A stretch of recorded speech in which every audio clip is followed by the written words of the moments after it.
누가복음 10장 17절에서 24절까지 말씀 제가 받들어 읽겠습니다. 70인이 기뻐하며 돌아와 이르되 주여 주의 이름이면 귀신들도 우리에게 항복하더이다.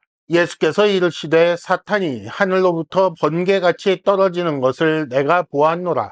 내가 너희에게 뱀과 전갈을 밟으며 원수의 모든 능력을 제어할 권능을 주었으니 너희를 해칠 자가 결코 없으리라. 그러나 귀신들이 너희에게 항복하는 것으로 기뻐하지 말고 너희 이름이 하늘에 기록된 것으로 기뻐하라 하시니라. 그때에 예수께서 성령으로 기뻐하시며 이르시되 천지의 주제이신 아버지여, 이것을 지혜롭고 슬기 있는 자들에게는 숨기시고 어린 아이들에게는 나타내심을 감사하나이다. 옳소이다. 이렇게 된 것이 아버지의 뜻이니이다.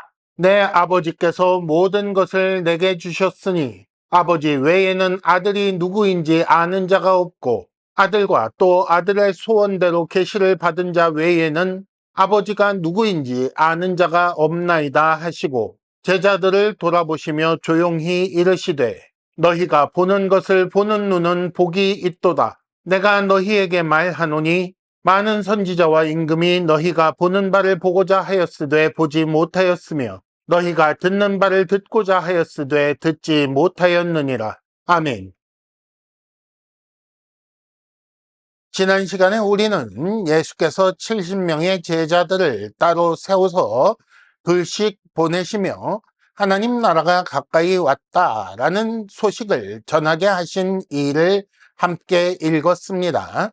이것은 참으로 기쁜 소식, 즉 복음을 전하는 것이지만 그럼에도 불구하고 그 모든 사람이 이들을 영접하는 것은 아니며 심지어 그들의 생명이 위협을 당하는 일도 있을 것이기에 예수께서는 이것이 마치 어린 양을 이리 가운데 보내는 것 같다라고 하셨습니다.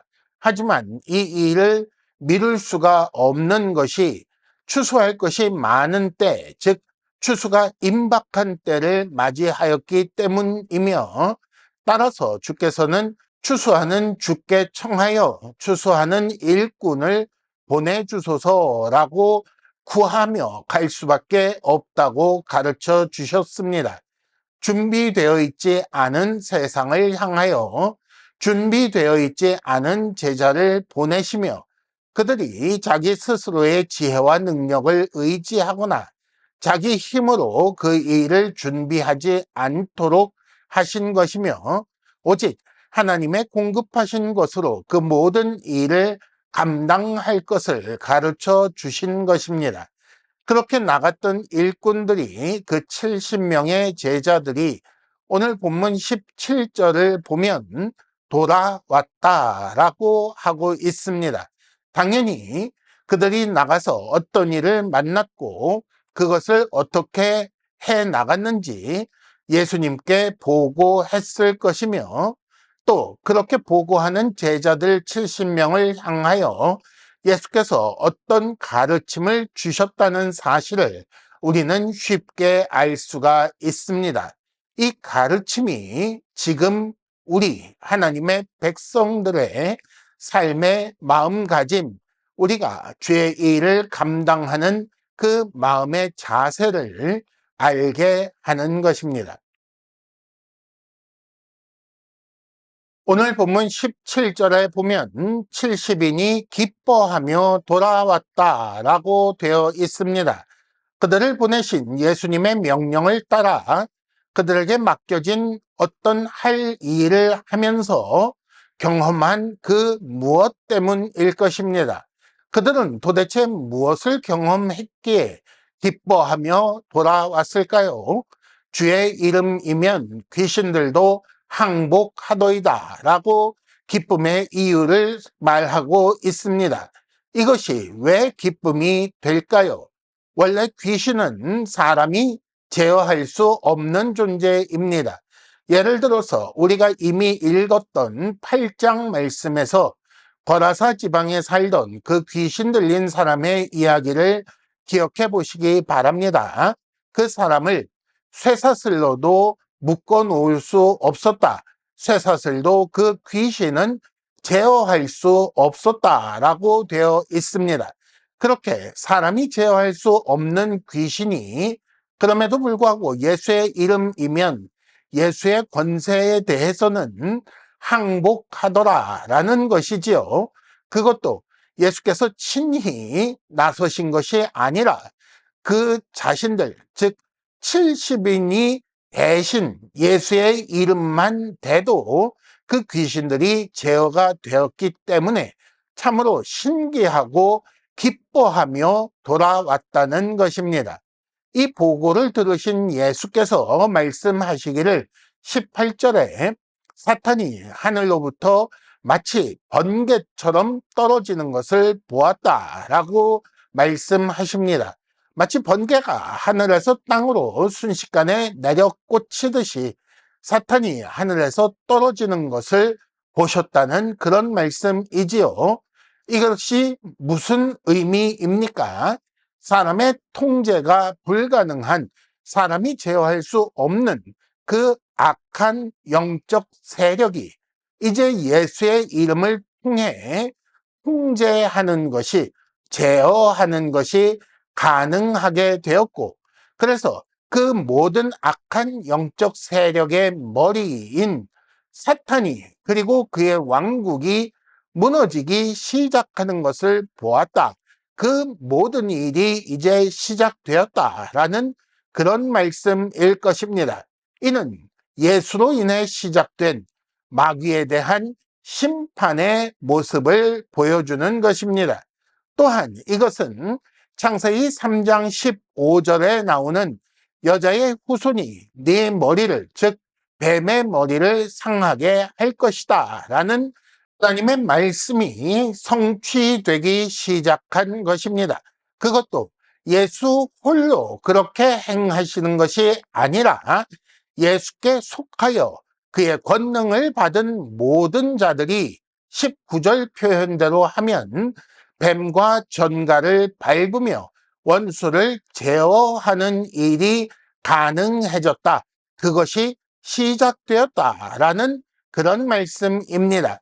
뱀과 전갈이라는 것은 사람을 상하게 하는 그런 동물이지요. 그러나 예수께서 권능을 주시면 그 권능을 받은 사람들은 뱀과 전갈을 밟는다. 즉 사람을 상하게 하는 어떤 존재, 그 악한 영적 세력, 다시 말해서 원수를 제어하는 일이 가능하게 되었다라는 그런 말씀이며, 이렇게 해서 너희를 해칠 자, 즉 예수로부터 권능을 받은 자들을 해칠 자가 결코 없다라는 그런 말씀을 하시는 것입니다. 그리고 이것이 그들이 느꼈던 그 기쁨의 근거라고 설명해 주시는 것입니다. 그런데 예수께서 20절에 보면 그러나 라는 말씀을 하십니다.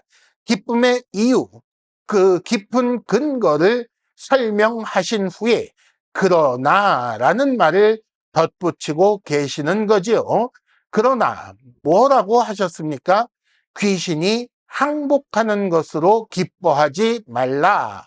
너희가 지금 기뻐하고 있는 그것 말고 다른 기쁨의 근거가 있다라고 말씀하십니다. 그것이 무엇인가 하면 너희 이름이 하늘에 기록된 것으로 기뻐하라는 것입니다. 악한 세력이 굴복하는 것, 그것보다 더 근원적인 기쁨의 이유가 있는데, 그것은 너희가 천국에 속하였다는 사실이다. 너희가 천국에 속하였기 때문에 악한 영적 세력을 이길 수 있게 되었고, 그러므로 너희가 악한 영적 세력을 이긴다는 것은 천국에 속하여 누리는 그 모든 복 가운데 극히 일부일 뿐이라고 그렇게 가르쳐 주신 것입니다. 이런 말씀을 통해 제자들의 작은 기쁨을 더 큰 기쁨, 더 근원적인 기쁨으로 바꾸신 주께서는 21절 성령으로 기뻐하며 이르시기를 아버지여 감사하나이다 라고 하셨습니다. 왜 기뻐하시며 무엇을 감사하신 것입니까? 아버지, 즉 성부께서 어떤 사실을 누군가에게는 숨기시고 누군가에게는 나타내셨는데 그것 때문에 감사하다고 하셨습니다. 일반적으로는 지혜롭고 슬기 있는 자들이 알게 되지요.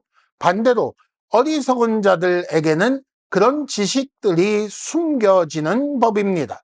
하지만 이것을, 즉 기쁨의 근거가 되는 천국 비밀을 아버지께서 주권적으로 누군가에게는 숨기시고 누군가에게는 나타내셨다는 것입니다.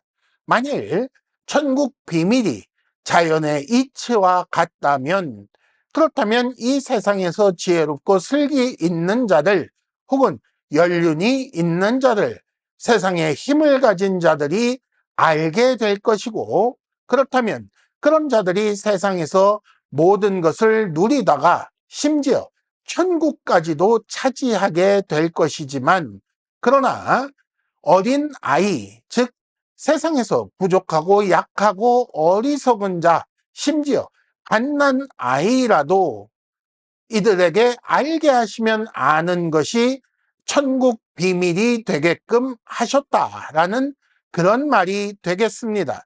이를 위해 무엇이 필요한가? 자기 스스로의 힘이 아니라 외부에서 공급하는 것으로 인하여 알게 되는 일이 필요하겠지요. 자기 힘이라면 자기가 힘을 가진 지혜롭고 슬기 있는 자들이 그 천국 비밀마저 차지할 것이지만, 외부에서 공급되는 것으로 인하여 천국 비밀을 아는 것이 천국 비밀을 아는 그런 방법이라면, 그렇다면 이제 어린 아이라도 알게 되고 지혜롭고 슬기 있는 자라도 그것을 알 수 없는 그런 일이 생기는 것입니다. 그런데 이것을 하나님께서, 즉 성부께서 이렇게 하셨다는 것이지요. 그래서 이렇게 된 것이 아버지의 뜻입니다. 하나님께서 뜻을 세우시고 그 뜻을 따라 이 사실을 숨기거나 혹은 나타내셨으니 세상의 약한 자들이 이 놀라운 은혜를 누릴 수 있게 되었고, 그래서 하나님께 감사한다고 말씀하신 것입니다. 결국 하나님께서 천국 비밀을 알게 하셔야 천국을 소유한다는 것이지요. 그러면 하나님께서는 그것을 어떻게 알게 하시는가? 22절 보면 아들을 아는 것 혹은 아버지를 아는 것에 대해 말씀하고 계십니다. 왜 갑자기 아는 것에 대한 이야기가 나올까요? 하나님을 알고 그 아들을 아는 것이 천국과 밀접하게 관계되어 있다는 것입니다. 천국이라는 것은 하나님 나라이지요. 하나님께서 계획하시고 하나님께서 보내신 그 아들 예수 그리스도를 통해 실현되는 나라가 하나님 나라 천국입니다. 하나님께서 그 아들 예수를 보내어 하나님께 대적하는 그 모든 세력들을 굴복하게 하시고, 또 예수를 만유의 세상 모든 것의 왕이 되게 하셔서, 그리고 그 예수께서 왕으로서 온 세상 모든 것이 하나님을 섬기게 하심으로 그렇게 하나님 나라가 완성되는 것입니다. 그러니 천국이라는 것은 처음부터 끝까지 아버지 하나님과 아들 하나님 안에 있는 것입니다. 그래서 아들을 아는 아버지, 그리고 아버지를 아는 아들 사이의 비밀이 될 수밖에 없는 것입니다. 그런데 22절을 잘 보시기 바랍니다. 그 비밀을 또 누가 안다고 합니다. 누가 알고 있습니까? 아들의 소원대로 계시를 받은 자가 안다고 되어 있습니다.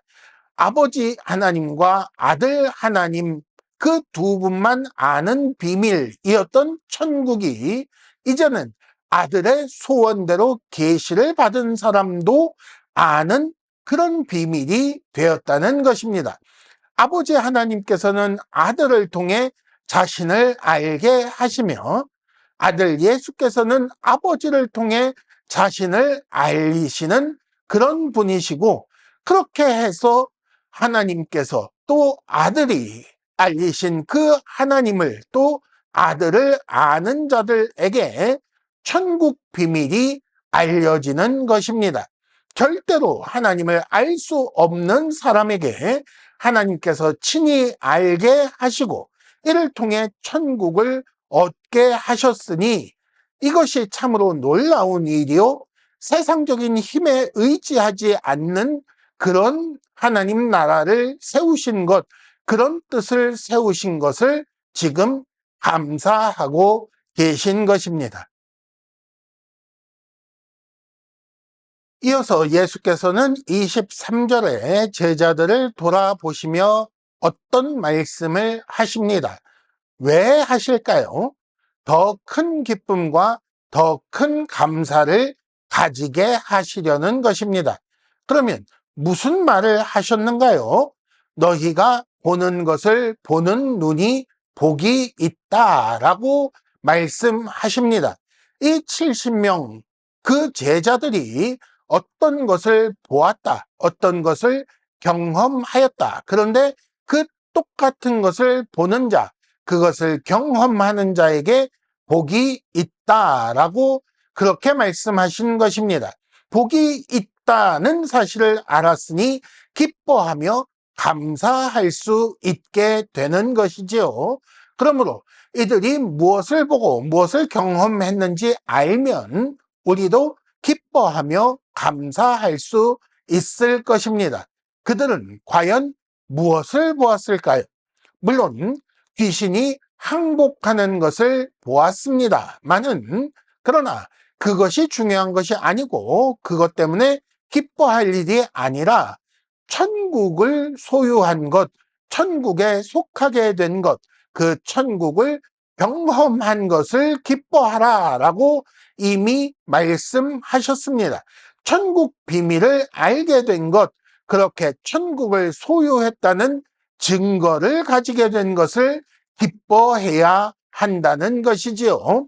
이 땅에 하나님 나라를 실현하시는 그 주체가 되시는 성자 예수 그리스도를 보고 듣고 배우고 알게 된 것을 감사하여야 한다는 것입니다.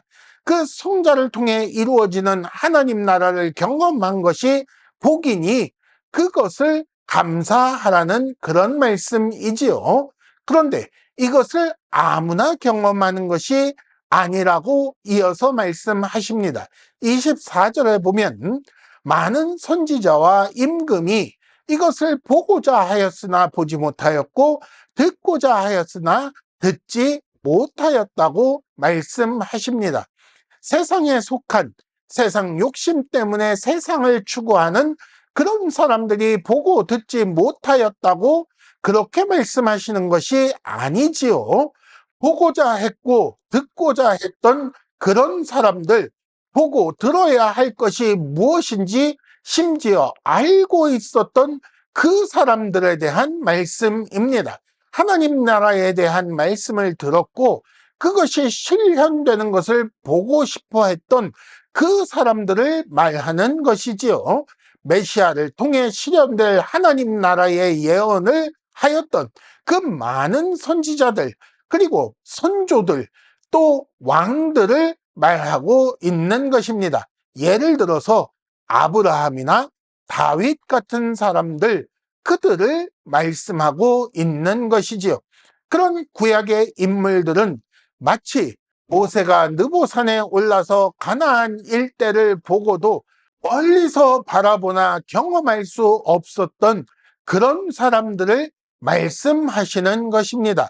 짐승제사 말고 예수께서 단번에 드리신 영원한 제사, 십자가와 부활, 승천과 성령 강림을 보고 듣고 싶었으나 볼 수도 없었고 들 수도 없었던 그런 사람들보다 너희가 훨씬 복이 있다라고 말씀하시는 것입니다. 이 말씀을 듣는 12명의 사도들 그리고 70명의 제자들, 그렇게 시작되어 지금 우리까지 천국 비밀을 보고 듣고 경험하는 자들이 복이 있다는 것입니다. 누구에게는 경험할 수 없는 미래의 일이지만 누구에게는 현실이 되었으니 그 보는 것을 보는 눈이 복이 있다고 그렇게 말씀하시는 것입니다. 하지만 많은 사람들이 보는 것을 보는 눈을 복이 있다고 생각하지 않습니다. 오히려 귀신이 항복하는 것을 바람하지 않지요. 귀신이 항복하는 일이 없는가? 있습니다. 마귀의 세력, 그 악한 영적 세력을 밟고 원수를 제어하여 악한 마음을 누르고 하나님의 뜻대로 선을 행하는 그것이 귀신을 항복시키는 것이 아니고 무엇이겠습니까? 그런데도 불구하고 지엽적이고 감각적인 신비만 추구하며 예수께서 알려주신 더 큰 기쁨과 감사할 내용에 대해서는 추구하지 않고 있는 그런 불쌍한 모습들이 얼마나 많이 있느냐는 것입니다. 참된 하나님의 나라를 증거하여 보여줄 생각은 없이 온갖 이단의 토양이 되어버린 안타까운 시대를 우리가 살고 있는 것은 아닌지 다시 한번 우리가 생각해야 하는 것입니다. 잠시 나는 무엇으로 인하여 기뻐하며 감사하고 있는지 생각해 보시기 바랍니다. 그것이 생각나지 않는다면 나는 무엇 때문에 애통하며 간구하고 있는지 생각해 보시면 되겠습니다. 혹시 영적인 문제도 아닌 육적인 문제 때문에 애통하며 간구하거나 기뻐하며 감사하고 계시지는 않느냐, 그것을 생각해 보시라는 그런 말씀입니다. 돈 때문에, 세상에서 누리는 어떤 세력 때문에, 자존심이나 세상 욕심 때문에 그러고 있는 것은 아닌지, 세상을 향하여 자랑하며 위세를 떨치기 위한 그 무엇 때문에 애통하며 간구하거나 기뻐하고 감사하며 자랑하지는 않는지 생각해 보시라는 그런 말씀입니다. 또 그런 것은 포기하는 대신 종교 생활을 두고 예배드리고 감사하고 혹은 기도하고 헌금하는 것 때문에 또 신비를 추구하는 것 때문에 그것을 통해 자기 스스로 위로를 삼기 위해 그렇게 애통하며 간구하거나 그것이 있다는 사실로 기뻐하며 감사하는 아주 단편적인 그런 모습을 가지고 있는지 생각해 보시기를 바랍니다. 세상에 속한 것들, 그것은 있을 수도 있고 없을 수도 있습니다. 있다가도 없고 없다가도 있는 것이기 때문에 그것을 성경은 허무한 것이다, 그것을 추구하는 일은 헛된 일이다 라고 말씀하고 있습니다. 그것은 기쁨과 감사의 제목이 사실은 되지 못하는 것입니다. 악한 영적 세력을 밟고 제어하는 것, 물론 기쁘고 감사할 일이지요. 하지만 그것은 작은 기쁨, 작은 감사일 뿐입니다. 여러분, 훨씬 큰 기쁨과 감사를 가지시길 바랍니다. 부족하고 어리석은 내가 천국의 비밀을 알게 되어 하나님 나라에 속하게 된 것, 그것이 우리의 가장 근원적인 기쁨이며 감사의 제목입니다. 예수를 통해 실현된, 그래서 점점 성장하는 하나님 나라를 보는 것이 바로 우리의 기쁨과 감사인 것을 아시고 그 기쁨과 감사를 날마다 경험하시기를 바랍니다.